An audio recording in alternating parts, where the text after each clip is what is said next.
Bonjour et bienvenue à cette toute première émission de Progrès politique. Cette série vise à vous informer concernant les nouveaux développements politiques qui ont lieu dans la région, soit dans vos municipalités, dans votre région provinciale et dans votre région fédérale.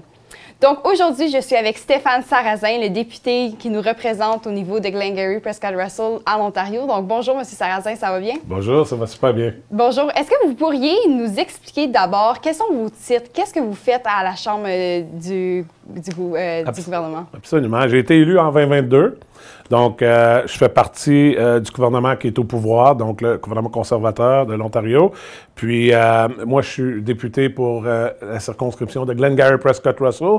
Puis, j'ai été récemment nominé en tant que l'adjoint parlementaire de la ministre Mulroney aux affaires francophones et adjoint parlementaire de la ministre Tangri, qui est les petites entreprises. Donc, le côté développement économique pour la province, donc du ministère du développement économique. Parfait. Et si vous voulez expliquer aux gens là, un peu, là, quelles sont vos priorités à vous en tant que représentant de notre région, afin que les gens puissent avoir une meilleure idée? Absolument. Écoute, la priorité, c'est pas compliqué. Quand on est en élection, donc en 2022, moi j'ai été élu, mon gouvernement date de 2018, mais moi j'étais vraiment élu, puis j'ai fait partie de l'équipe en 2022. Mais quand on passe à des élections, on passe porte à porte, on cogne aux maisons, on jase les gens nous le disent, c'est quoi les priorités. Donc je pense que la job d'un bon politicien, c'est vraiment être à l'écoute des gens, puis dire... On réunit les informations, puis dans le cas de 2022, ben c'était clair qu'il y avait plusieurs milliers de personnes qui disaient le coût de la vie, le manque de logement, les infrastructures, donc on parle des infrastructures de routes, d'eau, d'égouts, Internet. Donc c'était les priorités, puis je pense que notre gouvernement doit continuer à travailler sur ces priorités-là parce qu'on est élu par les gens, puis on doit faire ce que les gens nous demandent. Parfait. Et vous venez justement de mentionner le niveau des infrastructures. Fait avec ça, on va aller parler de l'éducation parce que dans le mois de juin, il y a eu plusieurs investissements au niveau de l'éducation. Donc, je pense à cet effet, vous avez investi 5,3 millions de dollars dans l'expansion de St. Thomas Catholic High School. Oui. Donc, pourquoi est-ce que c'est important d'investir dans des soutiens de garderies comme ça?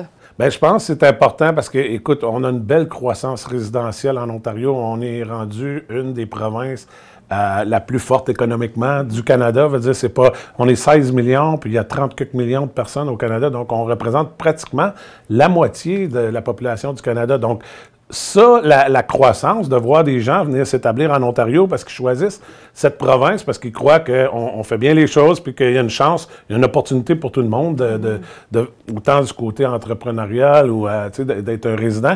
Je pense que ça met beaucoup de pression justement sur les infrastructures, parce que quand on a beaucoup de gens, puis on voit la population monte de 1 million en 2-3 ans, donc on se doit d'investir dans des écoles. C'est pas toujours facile à savoir...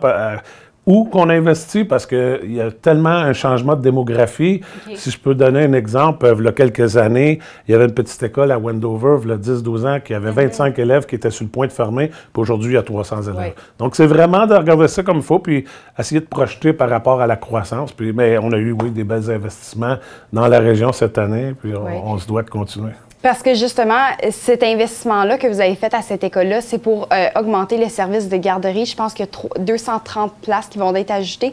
Pourquoi c'est important au niveau des garderies d'offrir plus de places? Bien, je pense dans le cas de Saint-Thomas, c'est garderie et des sièges aussi pour les élèves. Okay. Donc, c'est une combinaison. Puis, c'est sûr, aujourd'hui, quand on construit une école, souvent, on voit les garderies en milieu scolaire parce que c'est une bonne façon pour les familles de s'intégrer. Tu sais, si le jeune va en garderie, en milieu scolaire, ici, à Rockland, bien, il y a des chances qu'il va continuer son parcours à l'école à Rockland, puis avoir une école secondaire, bien, à place d'aller à Orléans ou d'aller plus loin, s'il est capable d'avoir le niveau secondaire dans la même région, mais c'est un plus aussi, oui. Absolument. Parce que justement, au niveau du secondaire, vous avez annoncé justement au mois de juin un investissement pour construire une école secondaire publique francophone ici dans la région de Rockland et au sud de Orléans. Pourquoi encore à ce moment-là, c'est important d'investir dans des écoles francophones? Bien, je pense qu'on le voit, la demande est là, hein? Puis là, même les gens... puis je trouve ça beau parce que même il y a des familles anglophones qui envoient leurs enfants dans les programmes d'immersion. Je pense que 250 000 élèves en Ontario qui apprennent le français. Puis je pense que les familles voient qu'il y a une belle opportunité d'être bilingue. C'est notre force dans la région. Si tu veux travailler, avoir un emploi au gouvernement fédéral éventuellement, tu dois être bilingue. Donc, je pense que c'est vraiment une force pour nous. Puis les investissements d'école, c'était tellement attendu, là, les gens, les familles. Ça faisait des années qu'ils s'attendaient à avoir une nouvelle école secondaire ici à Rockland. Donc, c'est une bonne nouvelle. Puis je pense que ça, c'est la job la plus plaisante d'un député, c'est d'annoncer des nouvelles comme ça. Oui, sûrement. Et fait que là aussi, là, on parle qu'il y a beaucoup de demandes au niveau des maisons, au niveau des écoles. Fait qu'il y a vraiment un agrandissement de la population. Mais est-ce que vous pensez aussi des fois là, à de la construction d'infrastructures pour les services qui vont appuyer cette population grandissante? Est-ce qu'on a des projets qui s'en viennent à ce niveau-là? Absolument. Écoute, le gouvernement provincial, cette année, a mis 2 milliards de dollars de disponibles pour les municipalités, justement, pour pouvoir investir dans les programmes, des projets eau, égout, parce que là, on le voit, c'est la meilleure façon quand on travaille avec les municipalités, parce que c'est beau de dire on veut construire 2000 maisons à Rockland, mais si on n'a pas l'eau, les égouts puis les routes pour faire ça, donc on ne peut pas le faire. Donc, c'est important pour nous. On a décidé, le gouvernement de l'Ontario, d'aider les municipalités, non pas nécessairement construire nous-mêmes des maisons, mais de faciliter les choses pour que les municipalités peuvent construire. Mais même, c'est pas les municipalités qui construisent les maisons, c'est les promoteurs, les développeurs, mais de rendre ça plus facile pour les développeurs et les promoteurs de bâtir des maisons. Oui, c'est certain que c'est très important. Donc, c'est vraiment tout ce qui conclut nos questions pour aujourd'hui. Donc, je vous remercie vraiment pour votre temps que vous avez pris avec nous aujourd'hui. Ça me fait plaisir.